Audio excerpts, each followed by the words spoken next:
What's up, everyone? Welcome into the Dare Miss Fantasy Show with me, your host, Tara Roberts. This is the official mailbag show for Player Profiler. It is Wednesday, March 11th. We are now post free agency. We'll obviously still have, there's guys out there.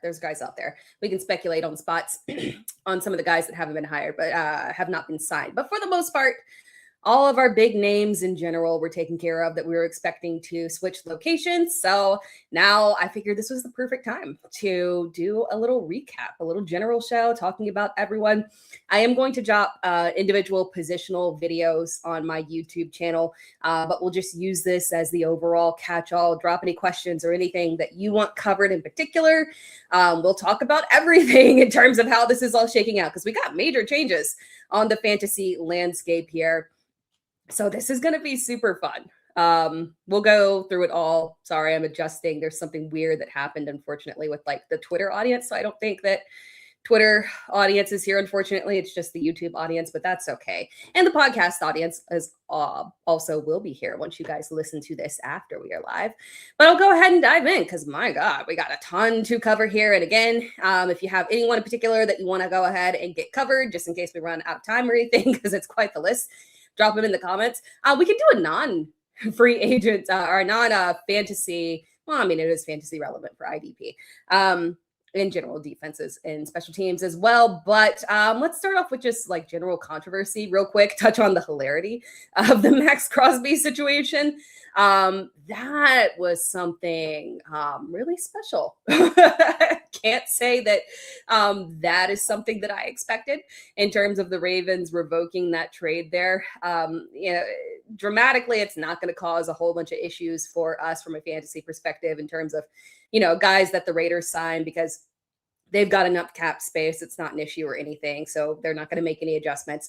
Obviously, we saw, additions in terms of not anything that was really focused on fantasy other than Jalen Naylor being added to their roster, but the addition of some key offensive line additions as well. So those are important to us and our Ashton Genty, but that was crazy. I cannot believe the Ravens have tried to justify it saying, no, we were going to sign both him and Trey Hendrickson. No, you weren't. No, you were not going to do that. Not at all. Don't believe you for 1 second. Stop lying. But let's dive into the stuff that we care about, the non-dramatic stuff. We'll start off with the marquee signing of free agency. I was so excited. We've talked about this free agency running back class and just the depth that it had, the number of high-end options that they had available and on the market. And usually running back is kind of lame, and every now and then we get, the big dramatics, right? Saquons and whatnot. But for the most part, this top to bottom was a really incredible class, and the shifting locations is going to be fun for us. The big one for us is Kenneth Walker, the marquee signing of free agency.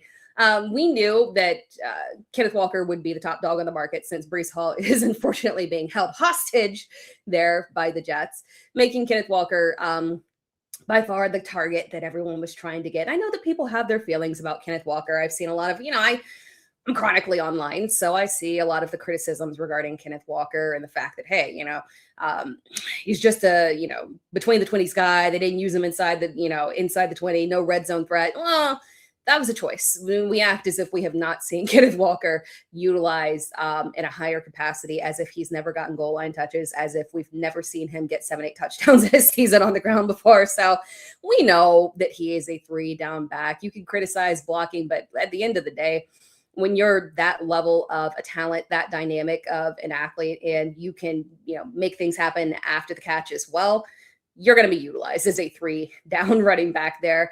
I do not expect Kansas City, and because they lost Isaiah Pacheco and are moving on from Kareem Hunt, they do have Brashard Smith on roster, but I would expect them to probably add some other kind of maybe pass catching focused running back. If not, just from a dynasty perspective, perhaps that opens up a little bit of a door there for maybe Brashard Smith to play off of Kenneth Walker a little bit there, because there's only so much capacity that Kenneth Walker can handle. But in general, we're talking about Kansas City finally going away from this nasty committee that I fully blame on Matt Nagy.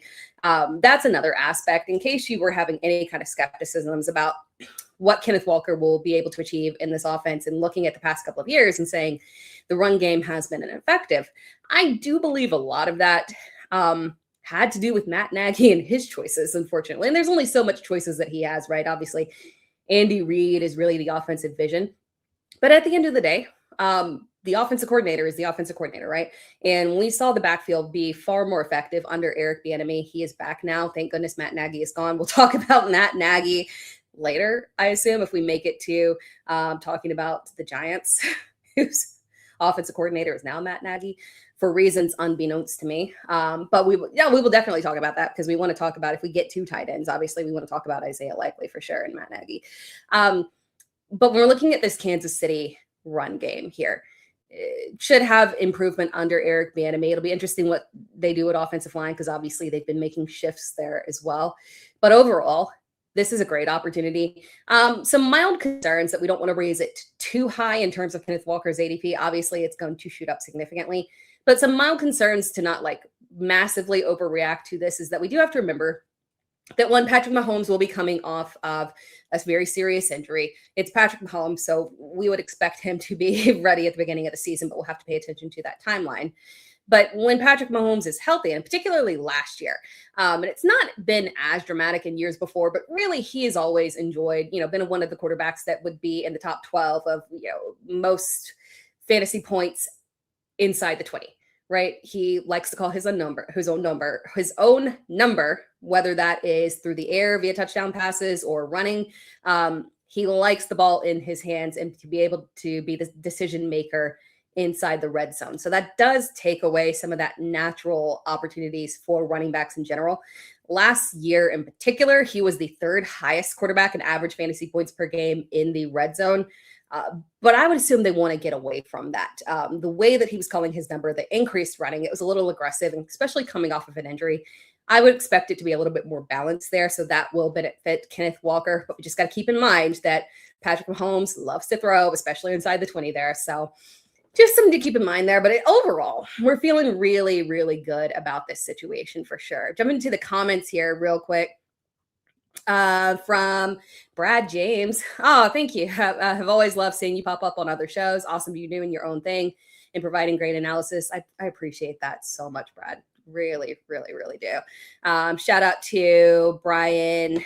Ooh, guys, I have bad vision and I need to remove these contacts. Brian, Brian Ingram. Shout out to you in the chat. Shout out to Derek Lincoln in the chat. Oh, this is a good one. All right, we're going to address our first question. We're going to jump down from Kenneth Walker. We're going to stay on the running back train. We're going to jump down from Kenneth Walker. We'll talk about Travis Etienne and all of that. But JP Tay comment here in the YouTube chat. Caleb Johnson is now dead, Tara, but he is deep. He's a deep roster hold now until he gets a new team and a second chance. Kid is still young and talent is there. Yeah, don't bail out. I think I want to say, and I have not, if you've commented on my YouTube channel, I apologize. My head has been down and I did not reply to anything yesterday, but I want to say that I saw a comment of someone asking if Caleb Johnson was a drop. And no, we got to hold. You got to hold right now. I don't have any shares, thank goodness, but we got to hold right now, right? If you got him, you spent that late first on him, early second if you were lucky. But at the end of the day, you got to hold on right here because there's always a chance. And it is a new regime, so he will have the opportunity to prove himself. Obviously, Mike McCarthy would not have, been able to see Caleb Johnson in person in terms of a whole bunch of activity, right, to be able to make those evaluations. So it's possible that Caleb Johnson has work deeply on his pass blocking to become a complete back to where there's no question marks there. And he will get the opportunity to prove it to Mike McCarthy. But at the end of the day, if he hasn't done that, I don't feel good about it. So yeah, I feel bad for everyone that rosters Caleb Johnson, unfortunately, because I do think the Rico Dowdle signing is very specific because when you think about Rico, not a massive running back, right? But a true 3-down back, capable of doing everything. And Mike McCarthy loves an everything back. He likes a complete back and he likes Rico Dowdle. That is the guy who Rico was an undrafted free agent. Mike McCarthy signed him. Obviously, you'll see some people. I see some rogue comments. Again, I'm chronically online.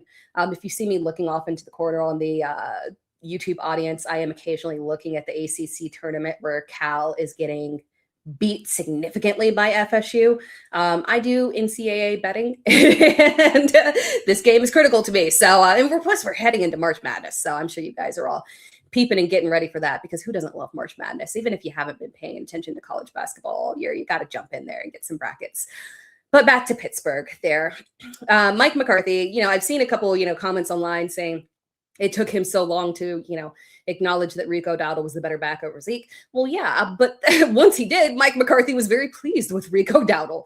Mike McCarthy is not also not the one that moved on from Rico Dowdle there. So when we're looking at it from that perspective, this is not a coincidental signing. Mike McCarthy signed him because Mike McCarthy likes Rico Dowdle. He's a complete back. He had plenty of receptions when he was in, I think in that year with the full season with Mike McCarthy. Oh, there were 2 full seasons, but the full season that Rico Dowdle was the starter, he had 39 receptions on 49 targets, 3 receiving touchdowns. So he is a complete back, and that is what Mike McCarthy prefers. We know that Jalen Warren is a complete back. If I'm looking at the two, they can both do everything, right? Which unfortunately is what puts Caleb Johnson in the doghouse and on the back burner of having to work his way back up, unfortunately. But if I'm having to guess what the split will be here, I would assume we get Rico Dowdle early down and goal line, and we get more of Jalen Warren, change of pace, but, third down receptions as well. But again, you got to remember, Mike McCarthy has zero problem using interchangeably. And so it won't be a split kind of role situation. I would expect very similar usage. We would see Rico on passing downs. We would see Jalen Warren on early downs. So obviously we've got to pay attention to kind of see if we can get some kind of indication of a split here. But yeah, we're gonna see these 2 running backs battling it out, and poor Caleb Johnson, dynasty shares are on the back burner. He's got to work on those, ask Ja'Cory Cross-Kimura, you got to work on that pass blocking. You got to have it, man. But when we're also looking at that situation in Pittsburgh in general, we can look back to the offense last year, but this is a completely different regime. Arthur Smith is gone. We're going to see an increase in pass volume here. We still have Aaron Rodgers, so check down should still be there. That should not be an issue. Perhaps with the increased pass volume and the way that Mike McCarthy just runs a more effective offense in general. Now, it's not perfect, right? He's had years where the offense was trash. But in general, he runs a more effective offense. So I think that we will end up seeing more usage from him pushing the pass, and we'll end up getting more goal line opportunities as well. So overall, I love this signing of Rico Dowdle.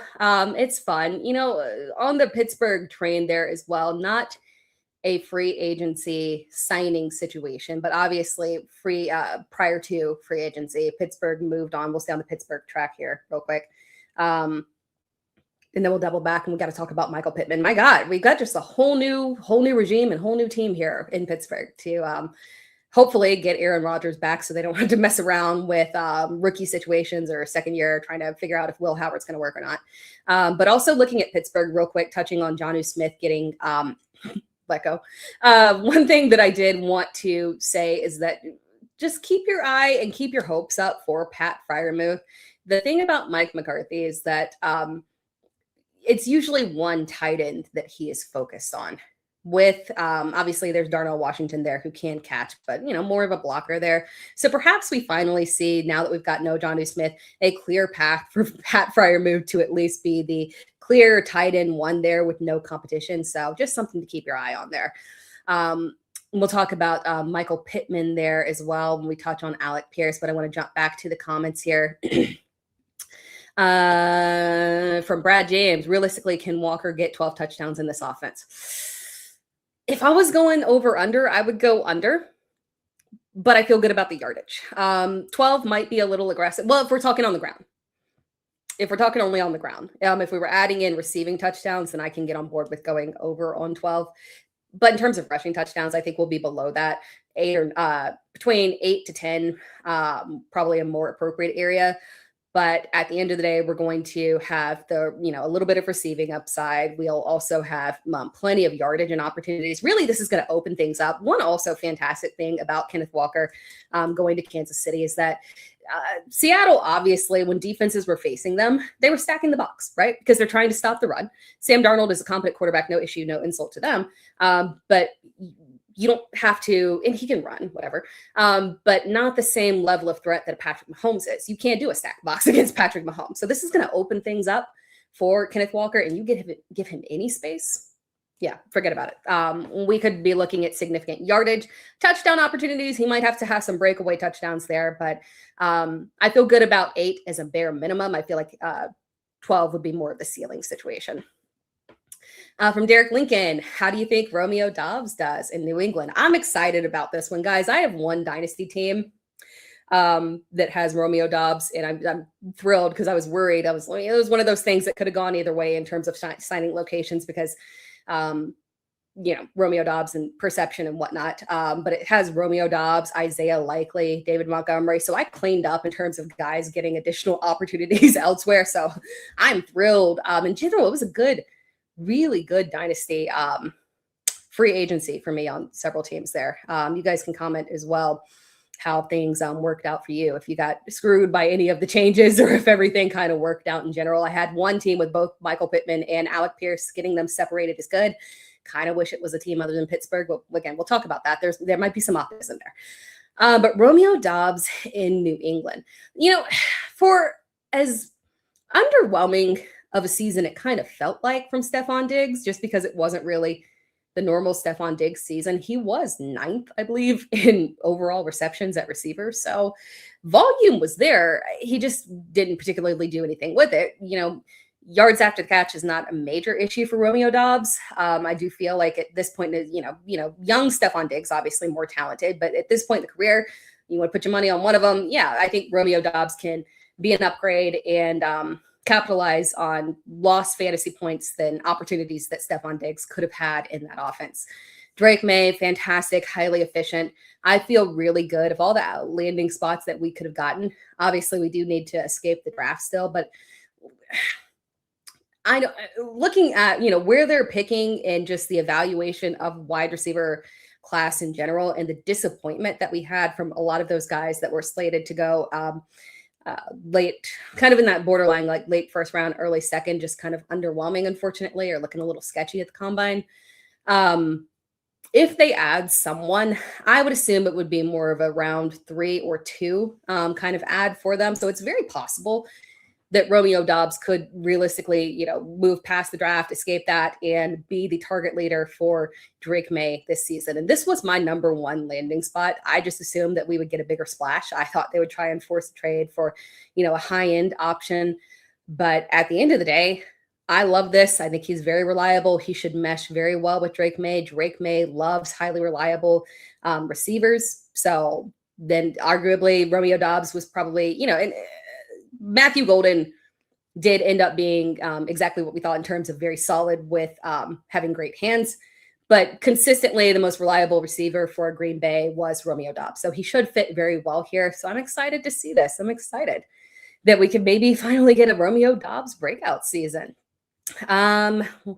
This one we definitely want to talk about for sure. Comment from JPT. In other news, Bashal Tootin got rid of Travis Etienne and the Jags only signed Chris Rodriguez today. Is it wheels up on Tootin? Please give me good news. I think so.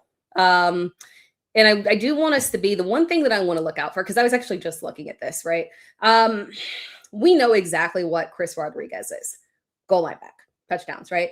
But if you go and you look at the red zone split between Bashal Tootin and Travis Etienne, and let me pull it up exactly because I was literally just writing this for my video. By the way, follow. I will be dropping videos with more details on these. I was just writing these notes for the video in terms of the split inside the red zone between Travis Etienne and Bashal Tootin.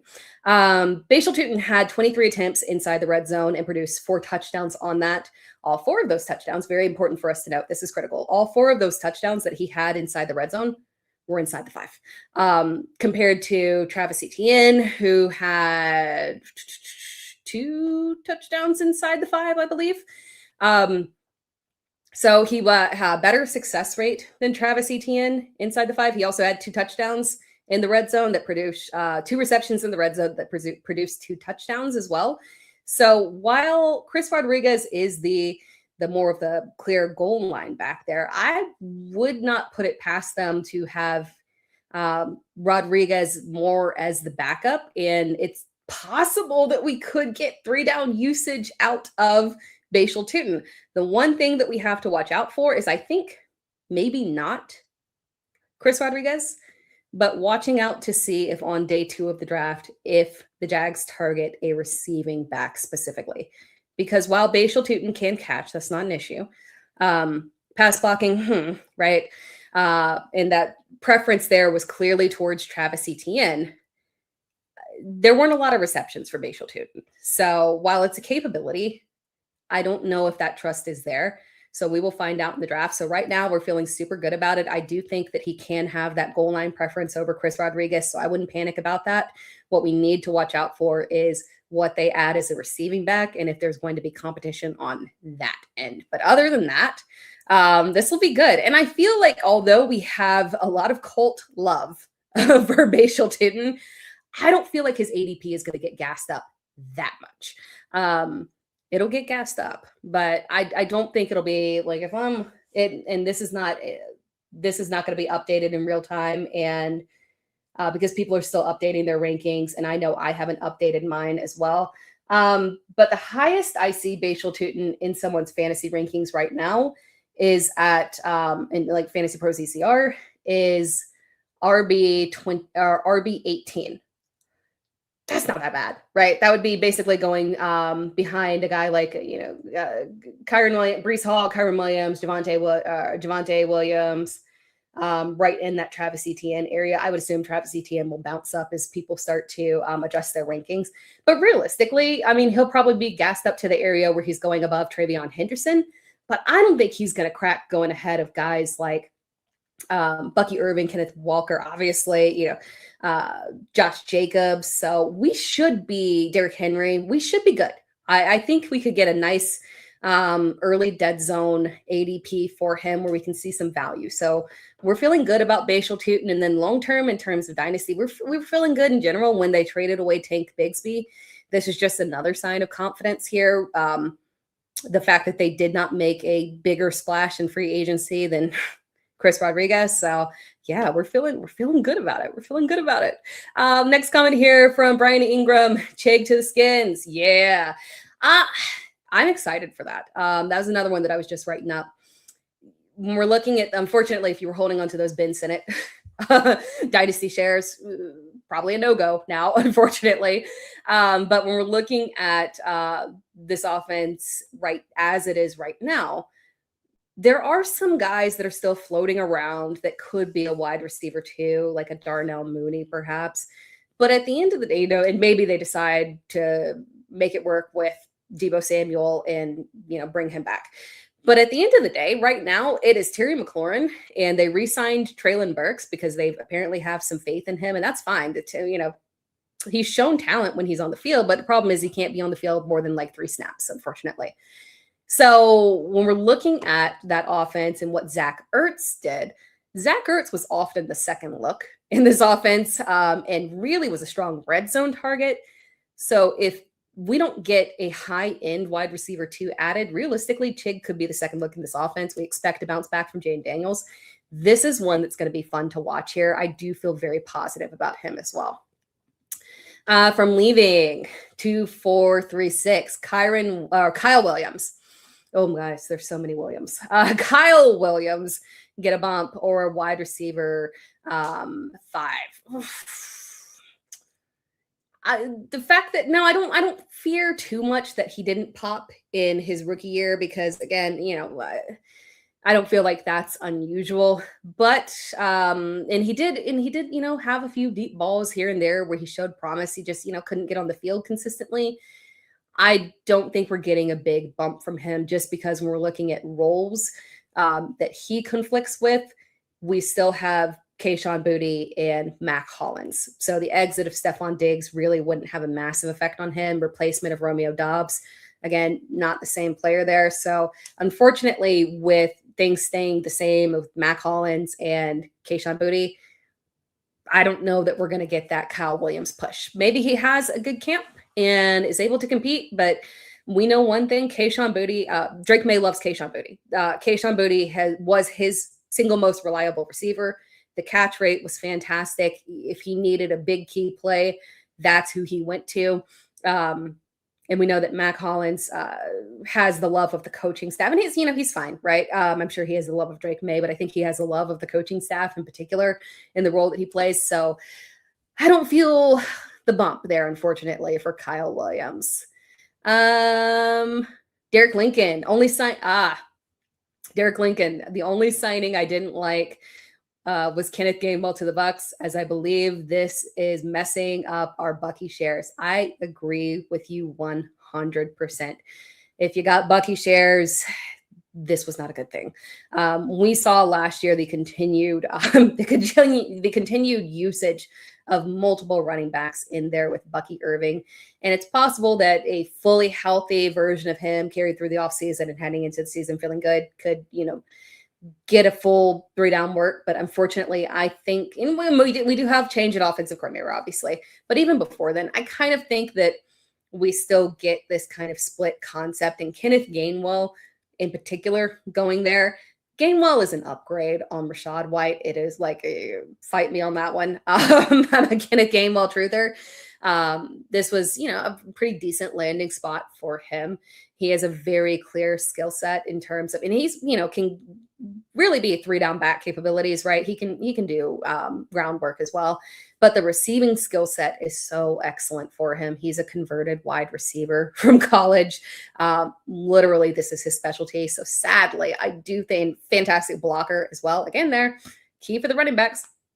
I will never understand if you're a running back in college, you need to spend your time pass blocking. But Kenneth Gainwell, fantastic 3rd-down specialist. So I do think that is going to cap that upside for Bucky Irving, unfortunately. So yeah, there's concerns there. I did for Bucky Irving. I don't like that signing. For Kenneth Walker, I like it because I could easily see them in terms of timeshares and how Baker operates and checkdowns. Like, I could easily see this being maybe not as profitable as it was in Pittsburgh, because that was ridiculous, but still a relevant flex option there. So I am excited about Kenneth Gainwell individually there. But for Bucky Irving, I do think it's a wee bit of a problem there. In his ADP right now, or is not his ADP, his rankings right now range from low-end RB1 to mid-tier RB2, so like 12 to 17. I would not touch him on the high end of that at 12. That's pushing it aggressively for me. Realistically, he is on the lower end there for me, unfortunately, of a mid-tier RB2, just because of the workload. And then I think we still have to figure out if Sean Tucker is going to be retained. I'm going to quick Google search there just to see if... Oh, no, they did switch it up just now. Okay, I'm late. Sorry, that happened today. Yeah. They ended up doing the tender on... Yeah. Oh, no, they ended up doing the tender on Sean Tucker. That happened this afternoon. Yeah, that's unfortunate there. That doesn't help as well, because we know that Sean Tucker in the goal line work there that he can take from Bucky Irving. So we're in a rough place there, unfortunately, with that backfield. For Bucky Irving specifically, I will definitely be underweight in terms of shares on him, unfortunately. From JPT, are you surprised the Seahawks have not addressed running back? If Walker leaves and Charbonnet won't be full steam. Yeah, so I thought, and maybe they're working on this, because if you're thinking about Charbonnet, maybe a Rachaad White would play well off of them. So there's still options. I didn't think that they would go out there and spend top dollar, but a veteran running back, maybe, even like a Brian Robinson, right? A big veteran running back to kind of just hold them over until Charbonnet comes back. because I don't think there's any way that Charbonnet would realistically be available at the beginning of the season, probably looking more like a mid-season return. So they're going to have somebody. I'm not shocked that they let Kenneth Walker go, because if they were getting that feeling and testing the market in terms of seeing like, okay, he's going for top dollar, we can't afford this realistically with the guys that we have to look at potentially extending there, save up cap space. So I totally get that. But considering that they have drafted so well on day 2, Kenneth Walker was a second round running back, like pick 50 something, I believe. Zach Charbonnet drafted literally in the same place. I think they trust their ability to evaluate talent. So maybe they saw several options that they liked at the combine, and they feel comfortable being able to identify and hand it over to a rookie. Perhaps that is the path. I was a little surprised. That they did not sign an older, cheaper veteran. There's still options out there. But yeah, that means that whoever gets drafted, we really need to key in on, especially for our rookie drafts, because we also have to remember that Zach Charbonnet is a free agent in 2027. So if they let Kenneth Walker walk, I would not be surprised if they also let Charbonnet walk. And yeah, maybe that is the vision. If they were planning to also let Charbonnet walk, their investment has to be into a rookie running back. So perhaps they have some guys that they like, and they like to draft based off talent, right? They don't hold to really positional needs. And there were several guys out there that look like Seattle type of running backs. I would love to see a Mike Washington in Seattle. I think that would be an excellent fit for them. So maybe they're targeting that. Like if we got that, yeah, that would be a beautiful option there for sure. From Brad James, I got that one right. Yeah. Okay, cool. I got all the Seattle comments. From Brad James, how do you think Pacheco will look in Detroit behind their line? I think it'll be into the contract was so measly, $1.5 million. To be a 7th round draft pick that your team moves on from, unfortunately. But at least he fell into a good situation. Detroit was probably the best that he could ask for. We knew he was not going to get signed as a 3-down back. So feeling good about the fact that he at least fell into a place where he has the ability to contribute in a specific role. So I think he can be fine. In this, I don't know if I believe that it was as much of an issue of him not being the same after the injury, or just Kansas City's weird preferences. Again, I blame a lot of that on Matt Nagy. So getting behind a better offensive line, getting behind, and I think Detroit will continue to upgrade their offensive line. Getting into a situation where you're with a quarterback who does not run when you get inside the red zone, inside the 5, right? And then playing off of Jahmyr Gibbs, I think that can be a good situation for him. So unfortunately, I don't know that he will get that same David Montgomery workload. He might have to earn that trust, but this is probably the best that we could ask for in terms of a signing.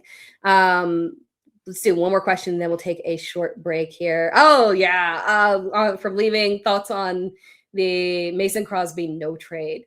I think it's BS. Well, there's a couple of things from it. It's ironic that Max Crosby was so vocal and upset about, and they say, well, he never demanded a trade. You were extremely frustrated about the fact that you didn't get to play at the end of the season. You swore up and down you could play. You did end up having to have surgery. And Baltimore, was given an excuse, unfortunately, to back out of the trade. I think they backed out of it because of, it almost feels like it's kind of like a self-veto of a trade, of a fantasy football trade, that they submitted the trade and the chat was like, ooh, y'all got swindled, and then backed out of the trade, self-vetoed on it. That's what it kind of feels like to me, is that they realized that, after their center got, sorry, I think I just glitched there for a second. After their center signed with the Raiders, and then after they, realized, oh my God, we lost significantly here. Unfortunately, I have a bad feeling that they legitimately backed out under ill will. It'll be interesting to see the repercussions in terms of how other teams view them as a trade target. But I have zero faith that it was a true injury concern and that it was more of a realizing that they could just sign Trey Hendrickson. Sign Trey Hendrickson cheaper and without giving up the draft picks. Now, what I do think, and this is just, general talk, I do think Karma is going to get them on. I would not be shocked if Karma gets them on this, because we also got to remember, Trey Hendrickson is older, right? So he may have come cheaper and without the draft capital, right? But he had injury issues throughout the season as well. And he too was, difficult to work with there in Cincinnati in terms of the demands that he had for his contract.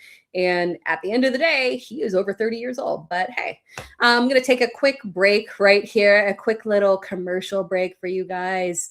And then we'll answer more questions, talk more free agency. I will be right back after this.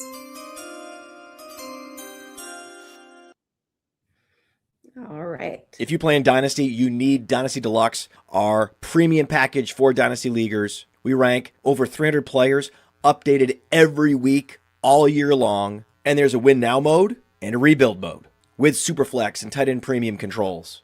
And a Dynasty League sync, where you can say, sync down all of my sleeper teams, all my FFPC teams, and then you can browse around your leagues for who has needs, and then you can use our trade finder to see what kinds of trades are happening in leagues that are similar to the one I want to do. Then you can analyze trades using our trade analyzer, which balances the lifetime value, which includes pick values out to like 2028. All of that, plus the rookie guide, $25 value, is included. So if you're just in one Dynasty League, Dynasty Deluxe is well worth it. And use your host's promo code, and you can bump up to all in and get $25 off. And we are back. All right. Moving on to the next question here from Greg Stalkup. With the running back signings the last few weeks, where do we see Jeremiah? Oh, I love this. Where do we see Jeremiah Love landing? I think somebody else had that comment as well. Yeah. Oh no, it was you coming again. Cool. So Jeremiah Love, and I think the reason why we saw such aggressive signings from Kansas City, who I did think regardless was going to end up signing a free agent running back, but from Kansas City and then New Orleans as well, is I think both of these teams ended up realizing that there was no way that Jeremiah Love was going to get to them. And the difference between Jeremiah Love and everybody else is so aggressive. And there's guys that I do like for sure. Again, I mentioned before, I'm a big Mike Washington fan. I think he could be I think he could be truly fantastic in a wide variety of places. That's the one there that is going to be at the right location, could really give us some massive bang for our fantasy buck there. But realistically, I think a lot of these teams realized after the combine that Jeremiah Love was not going to get past the Giants, probably, unfortunately. So which also tells you a lot about what they feel about Cam Scadaboo as well. Like he's a solid back, but at the end of the day, not a franchise back to the level that Jeremiah Love is. So we've heard a lot of smoke around Tennessee wanting them as well. They've got Pollard, they've got Tony Spears. Jeremiah Love is just so much better than both of those. And obviously Tony Pollard is, he's continuing to age up as well. We saw some life within Tony Pollard, and we haven't seen him released, which is peculiar because he was a potential cap cut there. And roster wise, maybe if they draft Jeremiah Love, they would end up trading Pollard or Tajay Spears there. But I do think that it's a realistic possibility that Tennessee is a landing spot, especially after they did not make a marquee big wide receiver signing. Perhaps, which perhaps could indicate that maybe they'd be looking at adding a wide receiver at that spot. But I think they're going to try and focus their offense on improving that ground game, and Jeremiah Love would be excellent. And if it's not that, then I don't think he'll go past the Giants. I really, really don't. And I think that's why we saw New Orleans making that jump at Travis Etienne. So that'll be fun. That'd be a nice little young offense there for both of them as well. If he went to either of those locations, I would be very much so on board with him as the lead back in either one of those locations, even though they're both sketchy situations. Obviously, we don't love Matt Nagy there in New York. Brian Dable, very interesting, obviously, as an offensive coordinator. I think he's perfectly fine. I trust him as an offensive coordinator. I got no issues with it. So I feel good about the direction that Tennessee is heading. Speaking of Tennessee, I do want to say that Wan'Dale Robinson signing was peculiar to me. Brian Dable bringing in multiple, he brought in Daniel Bellinger. Obviously, they're bringing in their guys. Robert Saleh is bringing in a couple of guys he's familiar with as well. But that was a weird one there. That one is a fantasy one that kind of, I liked a bunch of the signings, right? So this was not any kind of like, I don't have a lot of negative point of views of the free agency signings, but the one that really threw me and I don't love was Wan'Dale Robinson to Tennessee. I'm not a fan of that one just because we're looking at the receiving core of Calvin Ridley, who is a cut candidate, logically, probably moving on from him. He's aged out. There's realistically no reason why he should be on the team. Perhaps they're waiting for something, I don't know, but a strong cut candidate, aged out. I thought that they would move forward with Chimere Dike in the slot, Alec Ironmaner in the outside, and then add another receiver on the outside. Adding Wan'Dale Robinson was peculiar. Perhaps they are planning to move DK outside. He primarily played in the slot. Maybe they're going to move DK to the outside with Alec Ironmaner and have Wan'Dale in the slot. And maybe that's just it for them. But that's another reason why I think that Jeremiah Love might be the pick there. Because if you're looking at that offense and the young receivers, I don't understand why you would bring in Wan'Dale Robinson, then draft another receiver, and then potentially just not use DK or Ironmaner when both of them showed strong promise as rookies. So that also helps me lean towards maybe, Jordan Love being the pick there and not a receiver. From JPT, probably not fantasy relevant, but a feel-good story. John Mechie reunites with Bryce Young in Carolina today. Sneaky wide receiver 3 option behind Tet and Coker. That is a feel-good story for sure. We always love feel-good with John Mechie. He deserves the world for sure. I like that as a potential there. I thought that, he did the best that he could in terms of showing promise finally, because when he was he showed a little bit in Houston, but obviously they had multiple bodies that CJ Stroud had preferences for and the coaching staff had preferences for. And so he just really didn't get his chance to shine. He popped as much as you could in that destitute Jets offense. So I think he proved himself to be a very stable option. I, for one, think that the goal here should be, and I hope is, to replace Xavier Legette. He's straight up not it. He's not reliable. I understand people like him from a personality perspective, fun, and, accent and all good. I'm from South Carolina. Love you, Xavier Legette. But at the end of the day, I would prefer that receiving core to move forward with Tet and Coker. It's somebody else. And I do think that John Mechie could outperform Xavier Legette and step up there. And we have seen some steady increasing in pass volume there for Bryce Young. And a lot of that is going to come as they continue to really solidify this offensive line. So, Carolina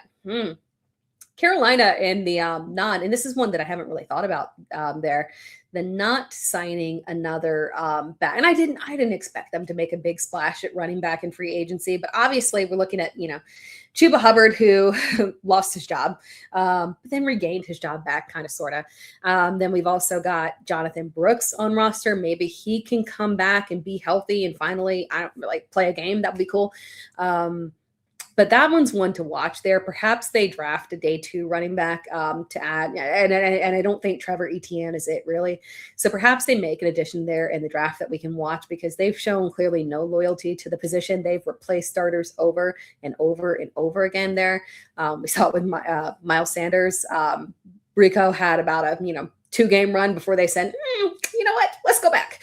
So that's an interesting one to watch there. If they can get that run game pushing in a nice, consistent direction, increase in pass volume there. I love Bryce Young. So feel good about the direction. Guys know I love Jalen Coker there too as well. So, and Tet's awesome. One dynasty share of Tet. So I do love me that receiving core. From Miles Logan, what do you think about Tyler Algier in Arizona? Starter ? I fear he might be. we're looking at that Arizona backfield, that nasty backfield, which I did a short on my YouTube channel that I don't mind what Arizona is doing. It's a clear tank. They're going to have Jacoby Brissett start, which I love. You guys know I love Jacoby Brissett. And the offense that they had last year, that was chef's kiss. Wonderful. So I'm so excited to see a full season of Jacoby Brissett, Trey McBride, Marvin Harrison Jr., Michael Wilson. I like Marvin Harrison Jr. for a bounce back here. So it's going to be a good tank right there. They're going to get that first overall pick for sure.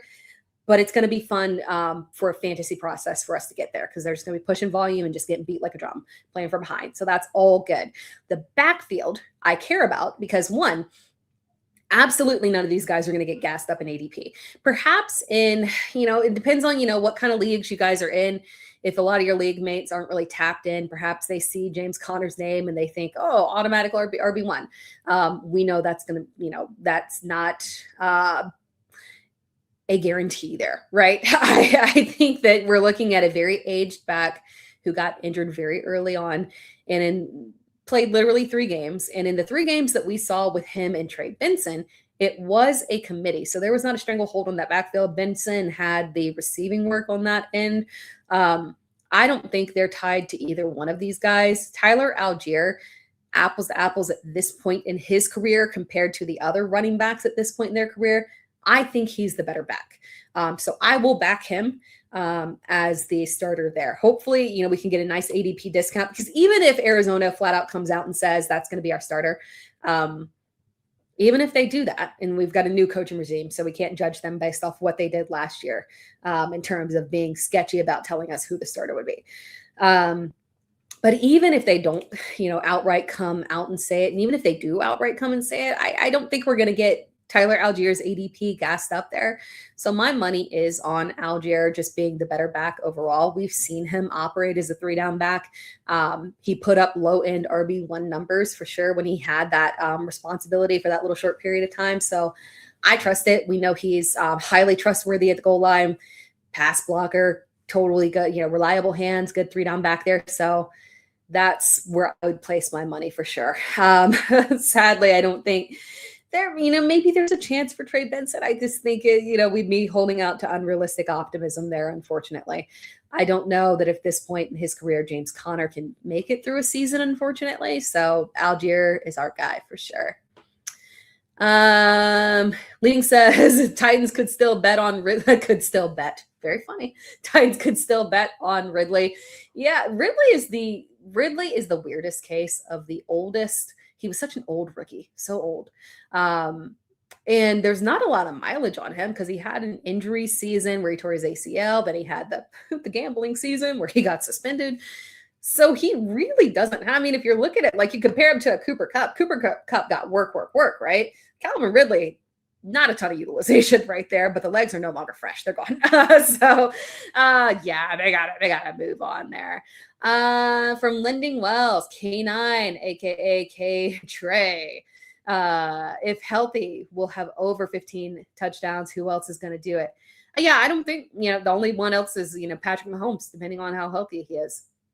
And I think we should probably lean towards him decreasing the running coming off of the injury, but honestly, you kind of never know with him. This will be interesting to see. That's the only concern, is just that even if he isn't running, increased passes at the goal line. But again, those can very well be checkdowns to Kenneth Walker. So if I were doing like the total touchdowns with receiving and running, I feel, we can get towards there.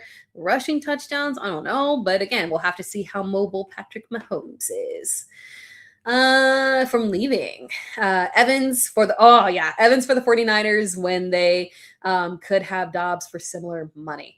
I think fit-wise, Evans and the 49ers makes more sense. When we're looking at the 49ers and the fact that they have, so first of all, they love to have receivers play all over the place versus and pass catchers too. We'll include the tight ends. They love to have their pass catchers all over the place rather than having the traditional slot, right? You can go back and you look at their snap counts and there's no on a normal offense, you see, who was I talking about earlier? Chimere Dike. If you look at the Titans offense, Chimere was in the slot 60% of the time, right? If you look at the 40, like in most offenses are like that. You got someone in the slot a significant amount of time. But the 49ers like to switch people around a lot. So you're not going to see someone popping like that. So I thought that them signing a big guy like Mike Evans does logistically make sense. They want a bigger body in there. George Kittle sadly will not start the season healthy. I hate that. It's going to be interesting to see what they do at tight end. Because they could have they have they tendered Jake Tonjes? Let me see.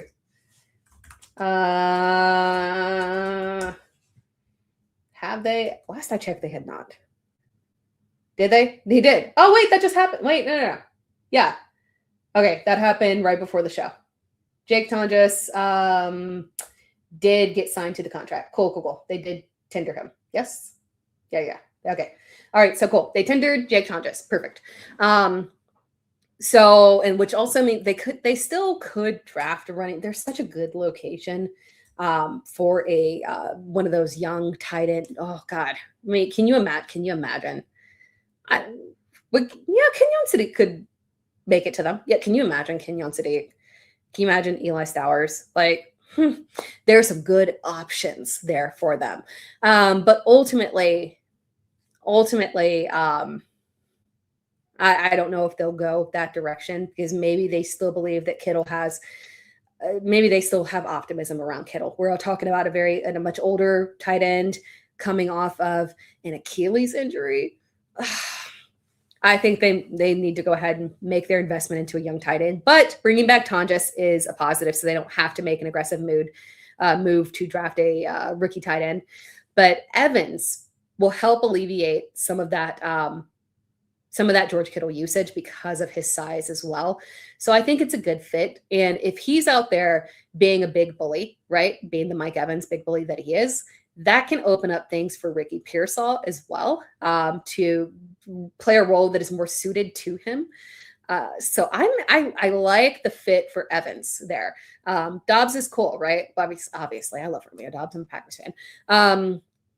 But at the end of the day, fit wise, if Evans can stay healthy, that's the big key there. If he can stay healthy, he really is a perfect fit for that offense. So I like it a lot. It'll be interesting to see how quickly that. Sorry, I got distracted by a comment. It'll be interesting to see how much his ADP rises up and what the difference between him and Ricky Pearsall will be. But Pearsall could be a really good value pick with the addition of Evans there because Evans was going to be the highest Bucs receiver drafted.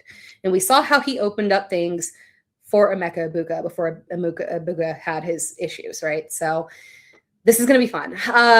Chris, we are very fantasy dedicated here, especially because like a lot of us play Dynasty in best ball. So we're very much like we've got, rookie drafts that will be coming up very soon here. And even if you don't play Dynasty, we like to be ahead of the game because really, if you don't play Dynasty or best ball, tapping in the off season is so critical for redraft because those little key nuances of knowing how these pieces are going to be fit together, rather than just kind of pulling it together in August, it really does help out. So I always encourage tapping in to, even if you don't play Dynasty, tapping in the off season so that you can get the inside scoop on what these off-season moves, especially free agency, what these off-season moves are really going to affect. And then also the rookies are so key, because a lot of rookies will get hyped up in training camp because they'll be on the field as the equal amount as everybody else. You'll see the hype videos, but in the off-season evaluations, we know what's real and fake, so we don't end up like, so we draft Jalen Warren. We don't draft, Caleb Johnson. So that's what the off-season is for, right? Marvin Tolbert, what do you think about Pacheco to the Lions? We talked about it earlier. I like it. That's the best we could ask for him. I got worried that he was going to be, 7th round draft pick, your team obviously losing faith in you, an injury that, not an ACL or anything like that, but, pretty significant injury. I worried that he would fall to the wayside there. And this landing spot was about the best we could ask for because there is only so much workload that Jahmyr Gibbs can handle. And while obviously it's Jahmyr Gibbs to the moon, Pacheco can play off of him in terms of providing some of that goal line relief and early short yardage relief there. So if he can win some favoritism there, and obviously, we've got a new offensive coordinator here in Drew Petzing, who I'm excited to see. I'm very excited to see what Drew Petzing does with this offense, for sure. It's obviously his work with Trey McBride in terms of pushing volume to McBride. We could see a bounce back for Sam Laporta. Pushing pass volume has been no issue. So I'm very excited to see this Lions offense this year for sure. JPT as a division rival to my Panthers. I laughed all offseason at the moves made by Atlanta. But can you give your opinion without laughing on Tua, Dotson, and Zacchaeus being added to Penix? Okay, I will do my best not to laugh. The fact that Atlanta. You guys know how I feel about Kevin Stefanski in general. Not a fan. This is such a weird situation because, unfortunately, I do think that Tua is a Kevin Stefanski type of guy. Like, if you look, and Kevin Stefanski doesn't appear to like much in general, but apparently he loved Dylan Gabriel, right?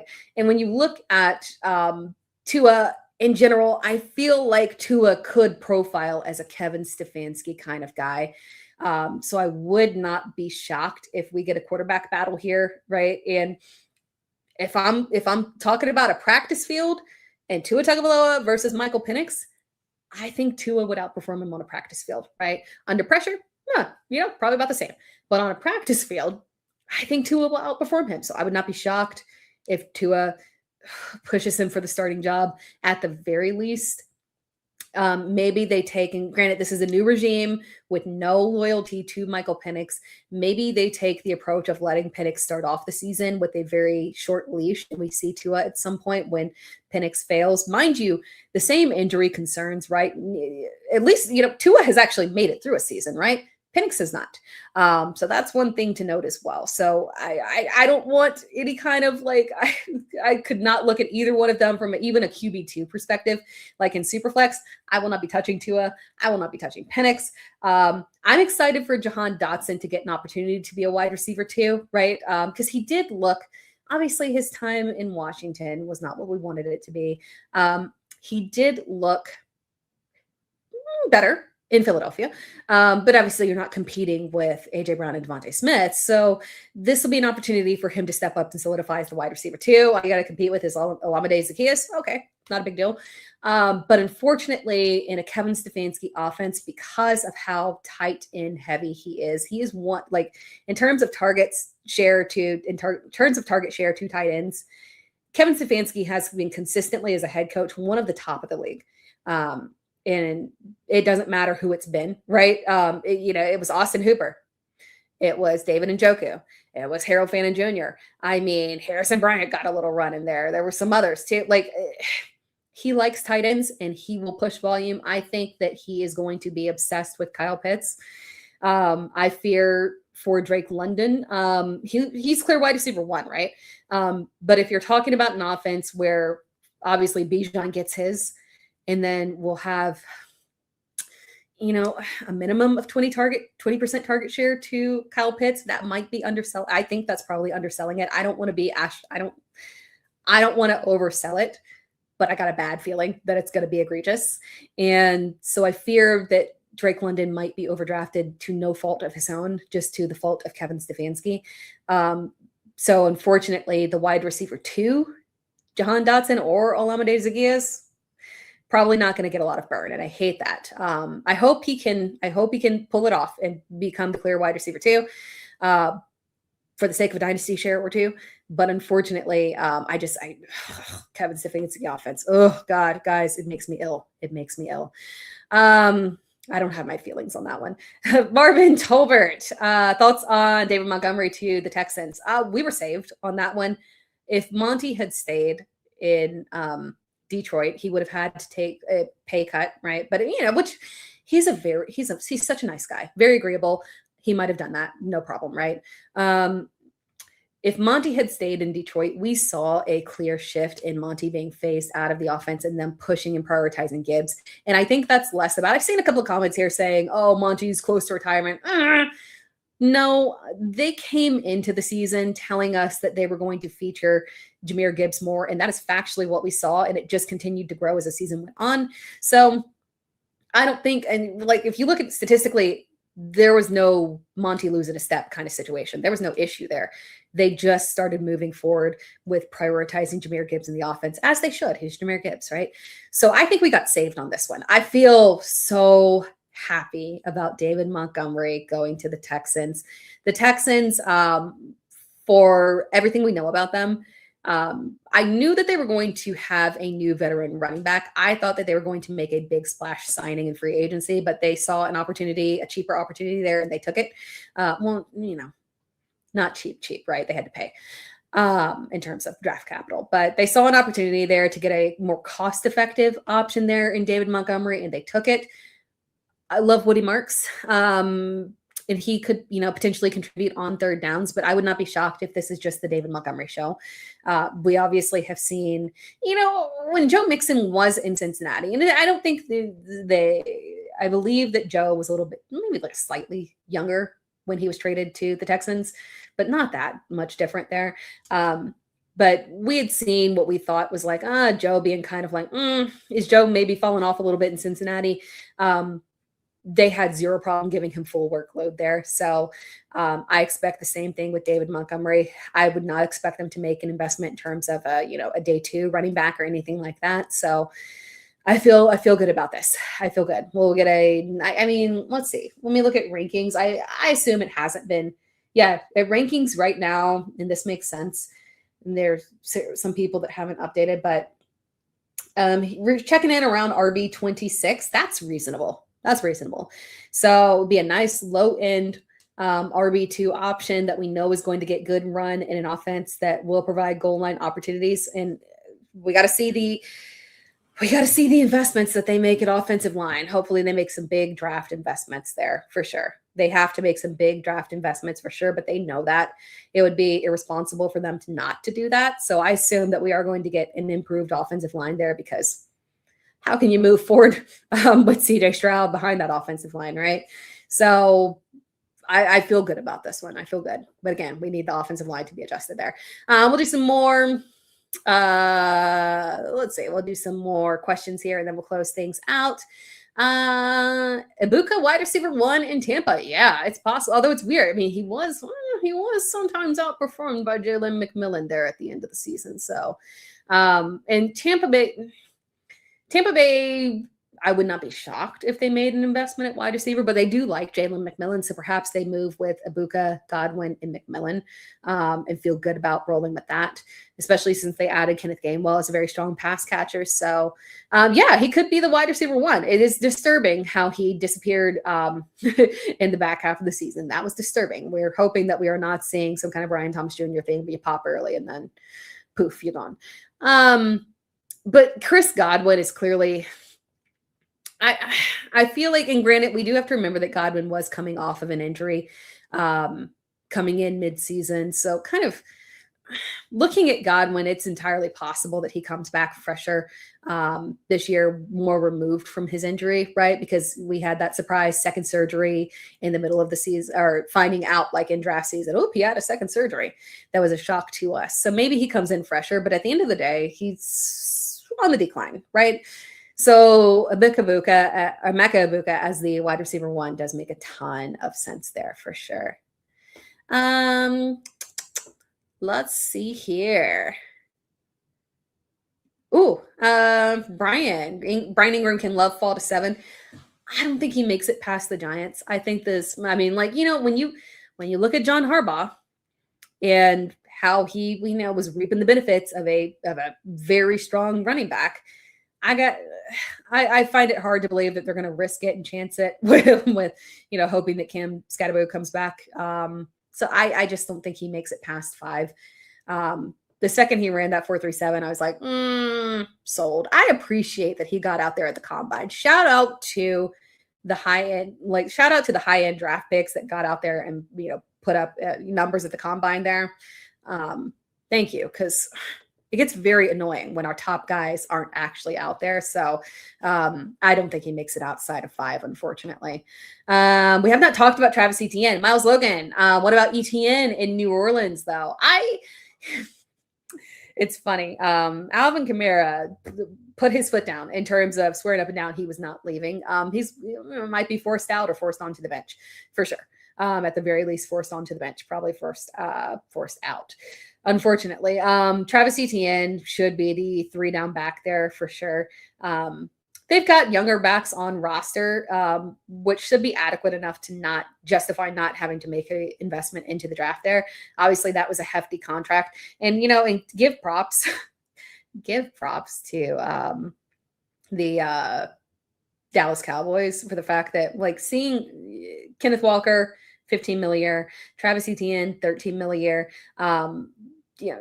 and guarantees are different, right? I think 16 was the guarantee, I believe, off the top of my head, for Javonte Williams. So he got more guaranteed money than a lot of these lower end running backs that signed for similar average per year. But Jerry Jones got away with a steal there, getting that 3-year, $24 million for Javonte. Travis Etienne in New Orleans, I do love it. 3 down back. I like the prospect of the New Orleans offense moving forward. Tyler Shuck showed well. You guys know I love Chris Olave there. So with a full season, as Shuck preparing as the QB1 with no competition there, 3 down back from Travis Etienne. We should have good checkdowns from Tyler Shuck to Etienne as well. We finally saw that really clutch receiving that he had in Jacksonville finally came through, just downfield threat, the creative utilization. Hopefully Kellen Moore can get some of that utilization in there and really use Travis Etienne to his max capabilities, because there's a lot of potential there for him. And because it's Travis Etienne and because it's New Orleans, that ADP is not going to be gassed up. We'll get him at a nice mid at max RB2. Probably look at, I would assume, around RB 18 or so. Very reasonable value. Probably will have a lot of Travis Etienne for sure. Miles Logan, yeah. Kevin Stefanski also got Austin Hooper back in Atlanta. That's right. Oh, God. That's right. Oh, I mean, for all we know, Austin Hooper could have more receptions than any of those other receivers outside of Drake London. So, very interesting. Greg Stalkup, do you see Joe Mixon playing in 2026? I don't see it. We've got zero proof. We haven't seen him on the field since the end of 2024. That is scary. If you ask me about a Brandon Ayuk, I have visually seen Brandon Ayuk running routes and catching balls. So I assume that the man can still play. If you ask me about Joe Mixon, I have not seen this man in a legitimate nearly a year and a half on the field. We're pushing it here. So I unfortunately don't think that it's going to happen. One day we'll find out what happened to his foot. Maybe, or maybe it's one of the grand mysteries of life. What happened to Joe Mixon's foot? We'll never know. From Brother Pickle, do you think do you think the Seahawks, who do you think the Seahawks are going to get at running back to replace K9? Depending on what kind of rumors we have coming out about where the running backs outside of Jeremiah Love are going, because we had most mock drafts had Jadarian Price going at the end of the first. For me, the combine it didn't show anything special to where, and obviously the combine is not the end all be all, but we needed to see a little bit more, because obviously we know there were some things that you were not able to showcase because of who you shared a backfield with in college. And unfortunately he didn't showcase the way that we wanted to, in my opinion. So I think he's a fine round 2 back, but I would not expect him to go in the first now, in my opinion. Jeremiah Love might be our only one. My sneaky person that I love and feels like a super Seattle back is Mike Washington. I think they will draft. And they'll probably have to sign someone in free agency. They did keep George Holani, but that's not someone that can hold them over while Zach Charbonnet is recovering, because we don't expect him to start the season healthy. They need to add a veteran running back. I think, maybe perhaps a player like, maybe that's where Rashad White finds a home, because at least he could then, play well off of Zach Charbonnet when he does end up being able to play. But otherwise, I think that we will see them invest in a running back in the draft. Pretty significant day 2 pick, in my opinion. Just because, and then granted, well, I say day 2 pick. Honestly, maybe they go with their first, right?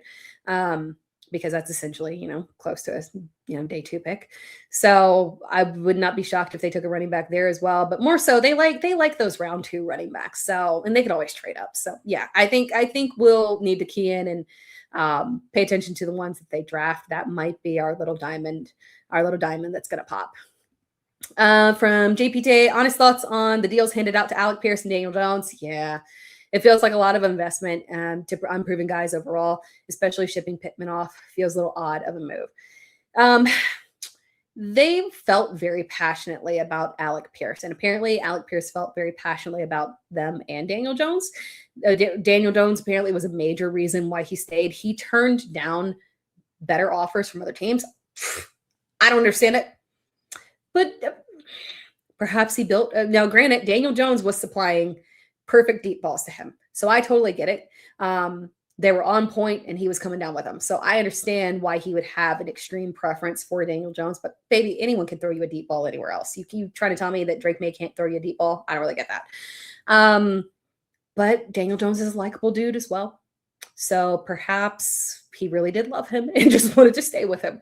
So the money to Alec Pierce does seem wild, but teams are offering him more. They've got some faith in him. And I do think he can be more versatile. He just didn't have, and he showed some versatility for sure. Not just a deep ball specialist, but anyone that pops to that level. I mean, he was just coming down with all kinds of wild catches. And it wasn't as if it was the first time we'd seen it. We'd seen pieces of it before, just very inconsistent because their quarterback situation was so destitute. So I'm kind of not surprised that he garnered that level of attention in free agency. The shipping off Michael Pittman was very unfortunate. I do have hopes that he can pay off for us in Pittsburgh, just because, one, DK is not a possession receiver. They need somebody that, like, ideally, we don't want to see DK well over 100 targets. They need somebody to be more in that 120 to 140 range. And I think Pittman can handle that and be the guy that plays very well off of DK. So I don't mind that.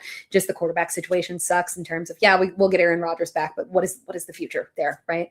But yeah, Aaron Rodgers should love a guy like Michael Pittman. Highly reliable, good routes. This is like a highly dependable guy is what Aaron Rodgers is obsessed with. That was his whole beef with every other wide receiver outside of DK on the field. So he'll finally get a guy that is a strong possession receiver that he can fall in love with. So we could get still a very strong season from Michael Pittman there. But yeah, it was a little aggressive. The Daniel Jones was probably more than he deserved, right? But given the fact that there was no other quarterback situation that could have worked for them, they probably weren't going to be able to grab a Kyler Murray or something like that, right? Because of the level of competition that they have on their team. I mean, even, third string quarterback really showed upside. So I get why they did it. They should have just left him with the tender and made him play on that, because I don't think anyone was competing on that. They should have just played him on that. What was it, $37 million? So yeah, it was definitely an overpay. They handed out more than they should, but that's their guy. From Lynn Wells, if available, would Amon-Ra and Fantasy Crush Jared Goff be a good stack? For sure. I think we should see a little bit more stability. And Jared Goff is one of my favorite high-end QB2s, right? late round, or not late, but one of the guys that you can rely on to just consistently have volume. And yeah, there's some down games, but for the most part, the touchdowns are coming. So I'm 100% okay with that, especially with, the positive direction that I think they're heading with Drew Petzing at coordinator. From Cruisin' Shaker, wasn't sure if you talked about Evans to the 49ers. What's the fantasy outlook for Evans this season? So his ADP, or his ranking, was kind of like right outside of wide receiver 2 when he was still in Tampa Bay. Assuming that he was going to be in Tampa Bay in the season, we were drafting him in what should have been like a low end wide receiver 2, highest of the Bucks. So I think we should see that kind of similar translation go over to the 49ers, especially because we have a more Love Baker, but a more stable quarterback system situation over there with Brock Purdy and the 49ers. So I think we'll still get good value on it. I think our value, again, I did talk about it a little bit earlier. I think our value is going to come in potentially getting a nice discount on Ricky Pearsall and him really opening up with all of the attentions that Evans is going to draw. And I like Evans for the fact that, again, we're not going to have Kittle. The 49ers are keeping Jake Tonjes. But I would expect we don't see Kittle until midseason at best. That's a pretty significant injury. And they're pretty cautious about bringing guys back in general. So Evans is going to have an opportunity to kind of help out there from that big bodied perspective. So I love Evans to the 49ers. Perfect fit for the offense.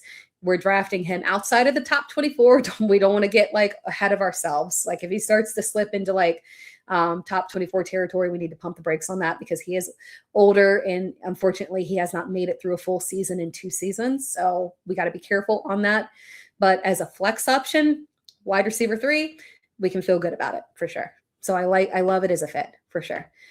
From Brother Bickle, as a Seahawks fan and a Notre Dame fan, selfishly, I want Price, even if it is an overpay. They could still, and granted, the pick is not, with those, late Super Bowl winner picks at the end, you never know. They can go either way in terms of potentially looking at drafting him that high. From Mitch. Should I be excited for Bashal Tutin on my dynasty team? Yes. We talked about it earlier. We're feeling very positive about Bashal Tutin, very promising. We're feeling happy. We got to watch out. The thing that we got to look out for is we don't need to be worried about Chris Rodriguez because Bashal Tutin was successful at the goal line. We need to be concerned about watching on the draft day 2 to see if they draft one of those pass catching running backs. Because there are some specialists there for sure.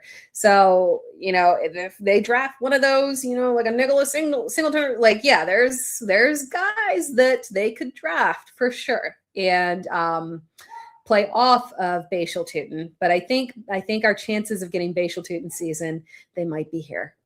From Bucko Beamer. Wow, thank you. Welcome back. Do you think Malik will ball in Miami? I think he's got first of all, he's got a coach that knows him. That's fantastic. Knows him, obviously, has seen him live and in action, feels good about him. They've got rapport, even though obviously he's a defensive coordinator. He still know Malik Willis, and obviously Matt LaFleur clearly speaks very highly of him. And he's got great weapons there. I think the one thing that we like here is that he should be the clear starter all season. I don't think it's going to divulge into that kind of like Justin Fields situation where he fails so miserably and loses the job, halfway through the season. Realistically, Malik is a better quarterback than that, in my opinion. And for what it's worth, I do like Miami's system. They'll be retaining that kind of San Francisco system. They kept, I'm forgetting his name. The offensive coordinator was, I forgot his name, was in Houston, the offensive coordinator the year that CJ did good, and then got let go this year that CJ did bad, but obviously that might have been CJ's fault, and hails from the 49ers system. So we're going to get the system will stay the same. We get a nice little 49ers offshoot here. So it's a good situation for Malik Willis. They should invest in another wide receiver in the draft. You got Jalen Waddle, you got Devon Etienne. Obviously, hey, there's Ollie Gordon and whatnot, Jalen Wright. So weapons on weapons. Not a bad situation. My preference was either Miami or Arizona for him. So I like this. I feel very positively about this. I've already moved him up as I'm updating my rankings. I've already moved him up. He will be a nice little target for me, particularly in Superflex. Because again, we're talking about somebody who is a excellent runner, efficient passer, an excellent runner. There could be a ton of upside here from a fantasy perspective. So love it. Johansson says Seattle is a farm team to the entire NFL and still winning Super Bowls. They're such a well-managed organization for sure. Davis Mills better than CJ Stroud. Prove me wrong. Oh, CJ just needs a good offensive line. And also he got ahead of himself. He got a little too confident there. But he has to have there's got to be an offensive line. Davis has his problems for sure. But CJ needs an offensive line in order to perform, and it's just been a disaster. So I assume like the draft should be, their defense is fantastic. Just offensive line. You should be drafting over and over again. That is my opinion. From JPT, great show as always. Thank you. I appreciate it. And I appreciate you always tuning in. You are wonderful. I love chatting with you guys. Every week, every now and then I take a week off, but we have tons to talk about here. We'll do obviously more recaps next week. We'll update rankings next week. I'll get those nice and updated for us so we can look at rankings next week. And then we'll be even closer to the draft for sure. So I appreciate you guys so much. And then one more question here from Molly Whopper. You think DJ Moore can be a wide receiver 1? No, and it's not him. I think he's still got tread in him. I don't think that Buffalo's offense as is can support a wide receiver 1. I did a video. I won't belabor it, but I did a video, a wide variety of videos, I think, where I talked about this. But when Joe Brady took over as offensive coordinator, we saw a stark shift. That was where they still had Stephon Diggs and Gabe Davis. And Stephon was having a fantastic season. We immediately, the second he took over, saw a downturn in production. I fear that offense under Joe Brady does not support a wide receiver 1, unfortunately, because of the way that he distributes the pass, right? We got Dawson Knox signing an extension. Dalton Kincaid exists. Khalil Shakir is there. James Conner, the extra running that we've got from Josh Allen. There's just not that much pass volume to the point where I think DJ Moore can be a wide receiver 1, sadly. So I want us to be very cautious with that one and not overdraft him, because we love his talent and he will be their wide receiver 1. But he won't be our wide receiver 1, unfortunately. So it's a great signing. I think it's a great signing. He fits their system. He will be excellent for them, but not for us. That sadly, I will be very cautious with that one. From Greg, thank you so much for the wonderful comment.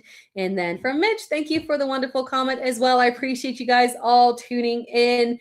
And again, next week we'll wrap things up. Next week we will talk fantasy rankings and update everything post free agency. See the big movement here. It'll be a fun situation, and obviously as we continue to go forward, we'll get more free agency signings and draft rumors coming up. We're closing in. The draft is going to come up quick on us, so we'll be getting all of that information as well. And then after that, we're full systems go. We'll have guys on the field and practicing. So the season is like right around the corner. As crazy as it sounds, we're literally just like 3 months off of seeing these guys at OTAs. So thank you so much for tuning in. As always, if you're not following, that would be wonderful. If you could follow me and also Player Profiler as well, who this podcast is through. And it is a podcast, the Dear Miss Fantasy podcast, available on all podcast platforms. I appreciate you all tuning in. Make sure that you're subscribed, turn on notifications and all that good stuff. I'll talk to you again, same time, same place next week. Have a fantastic week. Enjoy all the college basketball heading up to March Madness. March Madness. Draft is closing in. It's going to start rolling, guys. So stay tuned. Talk to you all next week.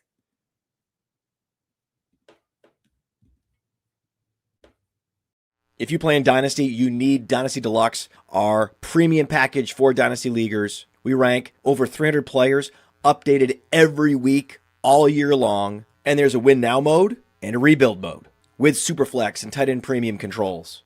And a Dynasty League sync, where you can say, sync down all of my sleeper teams, all my FFPC teams, and then you can browse around your leagues for who has needs, and then you can use our trade finder to see what kinds of trades are happening in leagues that are similar to the one I want to do. Then you can analyze trades using our trade analyzer, which balances the lifetime value, which includes pick values out to like 2028 All of that plus the rookie guide $25 value is included. So if you're just in one Dynasty League, Dynasty Deluxe is well worth it. And use your host's promo code, and you can bump up to All In and get $25 off.